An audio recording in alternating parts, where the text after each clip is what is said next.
পাব গৰম উৎকট গৰমৰ ফলত ভয়ংকৰ পৰিস্থিতি হোৱাৰ এতিয়া আশংকা বিৰাজ কৰিছে স্বাভাৱিকতকৈ 7 ডিগ্ৰী সেলসিয়াছ পৰ্যন্ত তাপমাত্ৰা বৃদ্ধি হোৱাৰ এতিয়া সম্ভাৱনা প্ৰকট হৈ পৰিছে আৰু বতৰ বিজ্ঞান কেন্দ্ৰৰ তৰফৰ পৰা সতৰ্কতা জাৰি কৰা হৈছে বতৰ বিজ্ঞান কেন্দ্ৰৰ তৰফৰ পৰা আৰু কেতবোৰ আহি পৰিছে সতৰ্কতা সবিশেষ এই মুহূৰ্তত ঈশান নিউজৰ দৰ্শকৰ বাবে আৰু অধিক বৃদ্ধি পাব গৰম উৎকট গৰমৰ ফলত ভয়ংকৰ পৰিস্থিতি হোৱাৰ আশংকা স্বাভাৱিকতকৈ 7 ডিগ্ৰী সেলসিয়াছ পৰ্যন্ত তাপমাত্ৰা বৃদ্ধি হোৱাৰ সম্ভাৱনা বতৰ বিজ্ঞান কেন্দ্ৰৰ তৰফৰ পৰা ইতিমধ্যে জাৰি কৰা হৈছে সতৰ্কতা ৰাজ্যত অনাগত 24 ঘণ্টাত বৃদ্ধি পাব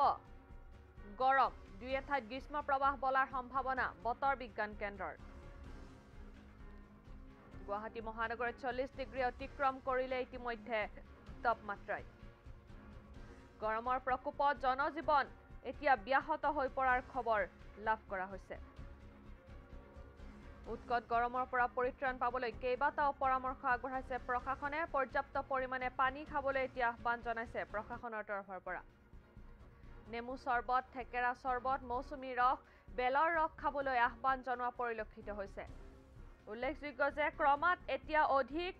বিভীষিকাময় হৈ পৰিছে কিয়নো ক্ৰমাৎ অধিক বৃদ্ধি পাইছে এতিয়া গৰম আৰু গৰমৰ প্ৰকোপত ইতিমধ্যে জনতাই ত্ৰাহি মধুসূধন huৱৰিবলগীয়া পৰিস্থিতিৰ উদ্ভৱ হৈছে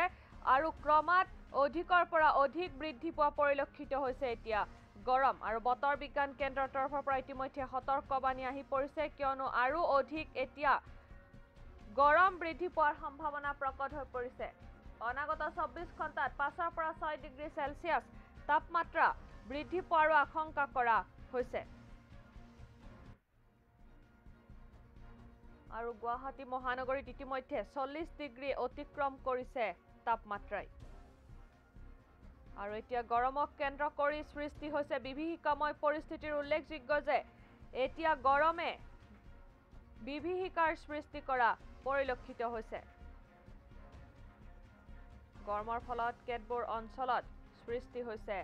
বিভিন্ন ধৰণৰ পৰিস্থিতিৰ আৰু আজিৰ দিনটোত গৰমৰ ফলত ৰাজ্যৰ বহুকেইখন বিদ্যালয়ত ছাত্ৰ ছাত্ৰীসকলৰ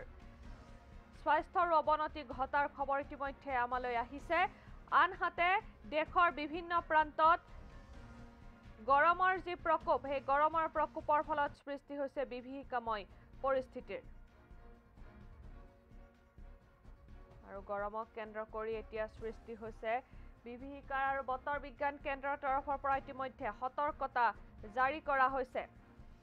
ৰাজ্যত অনাগত 24 ঘণ্টাত 5 পৰা 7 ডিগ্ৰী সেলসিয়াছ তাপমাত্ৰা বৃদ্ধি পোৱাৰ আশংকা কৰা হৈছে ইতিমধ্যে গুৱাহাটী মহানগৰীত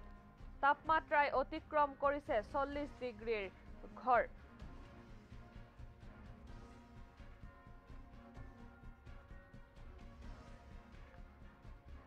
আৰু গৰমৰ প্ৰকোপত এতিয়া স্বাভাৱিক জনজীৱন ব্যাহত হৈ পৰা পৰিলক্ষিত হৈছে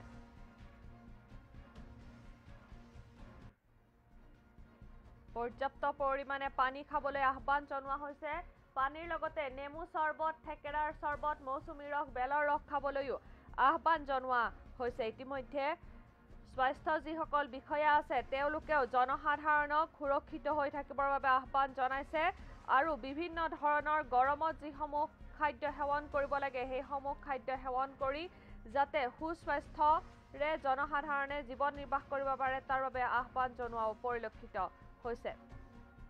আৰু ইতিমধ্যে গৰমৰ প্ৰকোপত ৰাজ্যৰ যিসমূহ বিদ্যালয় আছে সেইসমূহৰ প্ৰায় সংখ্যক বিদ্যালয়তে পাঠদানৰ কেতবোৰ হাল সলনি কৰা হৈছে পুৱাৰ ভাগতে এতিয়া আৰম্ভ কৰা হৈছে পাঠদান আৰু যিদৰে গৰমৰ প্ৰকোপ বাঢ়ি আহিছে এই গৰমৰ প্ৰকোপত এতিয়া পৰিস্থিতি আৰু অধিক ভয়াৱহ হৈ পৰিব বুলি আশংকা কৰাও হৈছে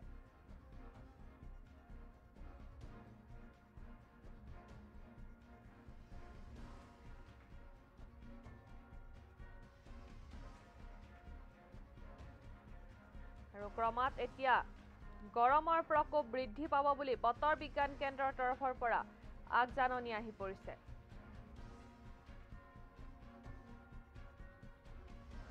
ইতিমধ্যে সতৰ্কতা জাৰি কৰা হৈছে আৰু এই সময়ছোৱাত নেমু চৰ্বত থেকেৰাৰ চৰ্বত খাবলৈ জনসাধাৰণক আহ্বান জনোৱাও পৰিলক্ষিত হৈছে।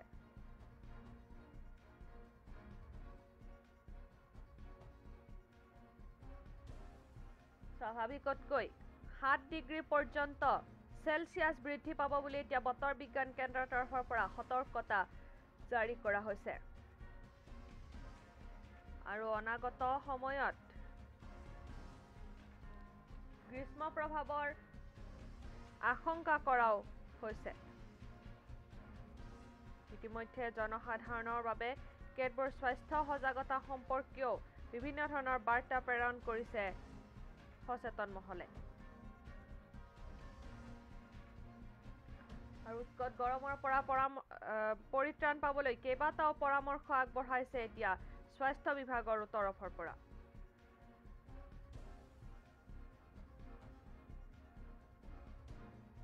নেমু চৰ্বত, থেকেৰা চৰ্বত, বেলৰ ৰস খাবলৈ আহ্বান জনোৱা পৰিলক্ষিত হৈছে।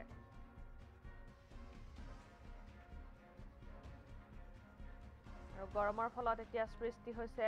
বিভীষিকাময় পৰিস্থিতিৰ। উল্লেখযোগ্য যে গৰমৰ বাবে এতিয়া জনতাই ত্ৰাহি মধুসূদন হোৱাৰ দৰে ঘটনা এতিয়া পোহৰলৈ আহিছে।